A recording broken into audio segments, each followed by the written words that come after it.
peristiwa politik di penghujung tahun 2024 itu diwarnai oleh keputusan Partai Demokrasi Indonesia Perjuangan untuk memecat 3 tokoh yang dalam 10 tahun terakhir tercatat sebagai the most prominent persons. Ya, ini tentu secara politik itu peristiwa yang cukup menghebohkan gitu. Tetapi sebetulnya kita sebagai satu bangsa bagaimana memandang peristiwa ini? Menurut saya ini ya biasa-biasa aja.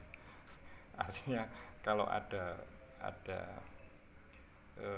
kader partai yang kemudian dianggap menyimpang dari aturan-aturan partai kemudian dipecat, itu ya hal yang biasa saja ya. Artinya kita tidak usah terlalu baper bagi pendukungnya atau terlalu euforia bagi yang tidak mendukung. Ini peristiwa dianggap biasa saja. Sepanjang masyarakat itu sudah bersikap dewasa untuk mensikapi peristiwa politik, maka ini tidak akan terlalu berdampak terhadap terkurasnya energi publik bangsa ini. Ya, walaupun kita ya sebenarnya kalau dibandingkan dengan Amerika belum apa-apanya ya, tapi itu kita bisa jadikan referensi ya bagi masyarakat untuk berpikir rasional, tidak emosional. Itu bahkan mantan presiden pun itu bisa disidangkan dan dinyatakan bersalah dan dipenjara meskipun hanya 20 menit ya, kemudian bebas dengan uang jaminan, bahkan bisa comeback sebagai presiden lagi. Ini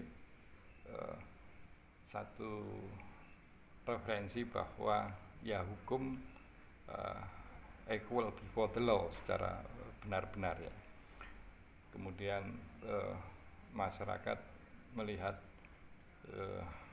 taruhlah kalau toh mereka mengidolakan Trump juga tetap rasional. Nah, bagi kita yang ada kecenderungan untuk membabi buta ketika mengidolakan seorang tokoh, ini apa yang terjadi di Amerika ini saya kira patut jadi contoh bahwa seberapa Anda respect terhadap idola Anda, tetap harus berpikir rasional. Ketika dia melakukan kesalahan ya memang harus melalui jalur hukum yang itu harus dihormati semua pihak. Bahkan kalau kita anggap sebagai tokoh yang kedudukannya sangat tinggi di mata publik, itu harus justru memberikan contoh yang benar kepada masyarakat bahwa hukum itu tidak bisa diintervensi oleh kekuasaan apapun. Nah, kalau tatanan itu sudah berjalan dengan sebagaimana mestinya, maka kita perlahan-lahan masyarakat kita tidak akan mudah dipecah belah oleh sentimen yang tidak rasional ya. Sekali lagi Amerika itu menjadi referensi yang baik bagi masyarakat Indonesia terkait dengan bagaimana hukum itu berjalan sebagaimana mestinya. Salam konstitusi.